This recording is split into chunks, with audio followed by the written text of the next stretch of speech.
여러분, 이제 정말 올 것이 왔습니다. 미분양 공포가 지방을 넘어서 수도권을 덮치고 있는데요. 내년이면 정말 더 심각해집니다. 제가 작년에 아파트 가격이 하락하고 다른 주거용 부동산의 가격도 많이 하락할 것이다 이렇게 얘기를 했는데, 아니 왜 집값이 떨어지지도 않는데 떨어진다라고 자꾸 얘기를 하느냐 라면서 제게 많은 분들이 욕을 하는 분도 있었습니다. 하지만 저희가 예측한 대로 아파트 가격, 주거용 부동산의 가격은 많이 하락하고 있습니다. 경기 지역, 특히 의왕, 의정부 쪽에 증가세가 뚜렷하죠. 그리고 청약 미달 또는 당첨자 계약 포기 등이 속출하고 있고요. 할인 분양 등을 통해서 일부 물량을 해소하고 있음에도 불구하고 미분양 물량은 자꾸 쌓여만 가고 있죠. 여러분, 정말 내년이 더 어렵습니다. 지금 때 아닌 연말에 분양 밀어내기를 하고 있습니다. 이제 본격적인 부동산 빙하기가 시작이 된 거죠. 지난 10월에 경기 의왕, 안양, 의정부 등지에서 미분양 아파트가 크게 늘어난 것으로 나타났습니다. 중요한 것은요, 전국적으로 미분양 아파트가 쌓이는 속도가 빨라지고 있고 또 수도권도 영향을 피해가지 못하는 모습이기 때문에 부동산 침체기는 예전보다 빠르고 깊은 것이라서 건설사들이 연말까지 밀어내기 분양에 나설 것이 전망되면서 미분양이 보다 더 늘어날 것이다 라는 우려가 제기되고 있죠.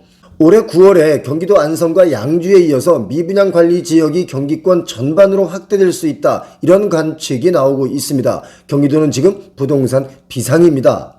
10월 말 의왕시의 미분양 아파트는 499가구로 파악이 됐는데요. 이곳은요 9월 말까지만 해도 미분양 주택이 한 채도 없었습니다.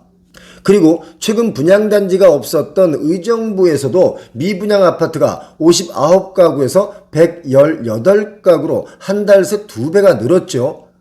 이들 3개 도시의 미분양 급증에도 전체 경기 지역의 미분양 아파트는요 5080가구로 9월에 5553가구에 비해서 조금 줄었습니다. 왜일까요? 장기 미분양을 우려해서 건설사가 할인 분양을 했기 때문입니다. 그래서 평택과 양주에서 미분양 물량이 각각 587가구, 420가구가 줄었기 때문에 전체 숫자가 이렇게 줄어든 겁니다. 다만 올해 1월에 855가구에 불과했던 미분양 아파트가 1년도 채 안 돼서 5,000가구 이상 늘었다. 이것에 좀 방점을 찍어야 됩니다. 건설사들이 할인 분양을 해야 하는 이유, 바로 이겁니다. 경기 지역의 아파트 분양 전망 지수가 29.5인데요. 지난달엔 38.5였습니다. 그것보다 9포인트 정도가 내려갔죠. 반면 미분양 물량의 전망은 131.4로 올해 들어 가장 높아졌습니다. 이처럼 분양시장 전망은 아주 악화 일로를 걷고 있는데요. 주택산업연구원에 따르면 이달 그동안 부동산 경기 침체로 미뤄온 분양 일정이 집중될 경우 미분양 물량이 더욱 증가할 수 있다, 이렇게 주사위원은 관측하고 있습니다. 금리도 오르고 부동산 가격도 급등을 했고요. 또 여기에 원자재값 인상에 따른 분양가 상승도 있죠. 그렇다 보니까 가격적인 메리트가 확연하게 줄면서 청약 미달은 물론이고요. 당첨자의 계약 포기도 시간이 갈수록 늘어날 수 있다는 전망은 너무나 당연한 것이다 라고 해도 저희가 꾸준하게 예측했던 대로 과언이 아니죠. 자, 중요한 것은 지금은요 미분양 아파트 증가폭이 크다는 점에 여러분 예의주시하셔야 됩니다. 건설업계 관계자는 이런 얘기를 합니다. 마진을 최소화하더라도 일정 수준의 이상의 계약률을 유지해야 유동성 위기를 피할 수 있다, 이렇게 말하는데요. 분양을 더 미루면 금융 부담이 커지기 때문에 올해 안에 일부 물량이라도 좀 털어내야 하기 때문에 급해진 것은 소비자가 아니라 어쩌면 공급자가 되었습니다.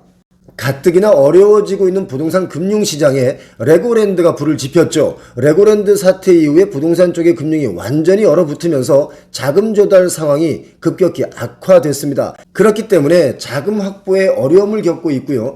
파격적인 조건을 내걸어서라도 계약률을 끌어올려서 자금을 확보하는 게 더 중요하기 때문에 할인 분양이 나올 수밖에 없다, 저희는 이렇게 보고 있습니다.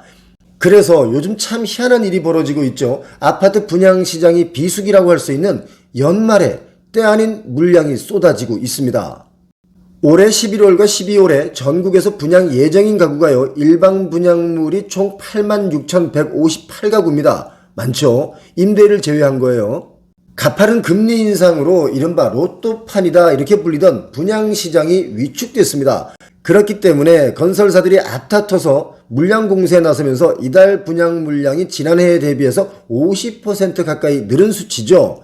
또 초급등하던 아파트나 오피스텔 등 주거용 부동산 공급자가 떼돈을 벌던 그런 시기를 지나서 매수자가 이제 갑이 된 세상이 온 것이다. 저희는 이렇게 봅니다. 여러분 어떻게 하시겠습니까? 분양을 바로 받으시겠습니까? 아니면 좀 더 기다리시겠습니까? 시공능력 평가 상위 10대 건설사의 분양 예정인 곳은요, 총 40개 단지입니다. 37,740가구인데요. 지난해 같은 기간보다 총 가구 수는 약 1.8배, 거의 2배가 늘었죠. 일반 분양의 경우는 1.6배가 더 많이 늘었습니다. 실제 분양 물가는 다소 차이가 있을 수는 있겠지만 예년과는 다르게 분양 물량이 급증했다. 이것은 이제 밀어내기를 할 수밖에 없다는 뜻이기도 하겠죠. 건설사들의 입장에서 보면요, 가파른 금리 인상으로 인해서 금융 비용이 증가하고 있고요. 또 프로젝트 파이낸싱, PF의 대환 대출이 쉽지 않은 상황에서 자금 확보를 위한 밀어내기 분양이 어쩔 수 없이 할 수밖에 없는 일이겠죠. 특히 내년까지 금리 인상 기조가 이어진다라고 보면 올해보다 내년 분양 시장은 더 어려울 것이라는 판단에서 아마 밀어내기 분양이 더 판을 칠 거라고 보고 있습니다. 9월 기준의 전국 미분양 주택은요, 총 41,604가구인데요. 수도권은 7,813가구인데 지방은 더 많습니다. 33,791가구입니다. 많죠? 이렇기 때문에 건설사들은 분양가를 할인해 주거나 대출 이자를 지원해 주거나 또는 분양가 원금 보장제, 관리비 지원 이런 특별 계약 조건을 내걸고 분양에 사활을 걸고 있는 것이 지금 현실입니다. 대형 건설사도 이제는 예외가 아닌 거죠. GS건설은 서울 은평구 사업장에 대해서 중도금 전액을 무이자로 제공하고 있고요. DL건설도 경기도 탄현면 사업장에서는요, 계약금을 500만 원으로 낮춰줬습니다. 어떻게 해서든 한 채라도 분양을 더 해야 되기 때문에 지금 이렇게 절박한 상황이 온 거죠. 미분양은 늘고 있고 주택 수요는 감소한 이 상황에서 건설사들이 공격적인 분양에 나서는 이유는요, 금리 상승기가 이어지면 향후에 분양 시장이 더 악화될 수 있다, 이런 판단 때문이 아니겠습니까? 금리 인상과 또 원자재 가격 상승 등의 악재가 겹치면 분양시장 침체가 예상보다 길어질 수 있다. 특히 아파트가 아닌 다른 주거용 부동산의 경우는 시행사가 파산할 수 있기 때문에 이건 정말 조심하셔야 됩니다. 시행사 파산은요, 서울 강남 땅에서도 나올 수 있습니다. 갈수록 금융부담이 증가하고 부동산 개발사들이 울며 겨자 먹기식의 분양을 이어갈 것이 뻔해 보이는데요. 모든 가격은 오르고 있지만 분양은 안 되고 금융비용은 더 이자가 늘어나고 있기 때문에 겉으로는 여유 있는 것처럼 보이지만 속으론 언제 부도가 날지 걱정이 가득한 표정들입니다. 파산은 생각보다 빠르게 올 수 있다는 거, 이건 반드시 기억을 하셔야 손해를 보지 않습니다. 자, 표용호TV를 시청하신 여러분, 부동산 위기 속에서 늘 같이 공부하시면서 때를 기다리셔야 되겠습니다. 표용호TV 오늘도 시청해주신 여러분 부자 되시길 원합니다. 감사합니다.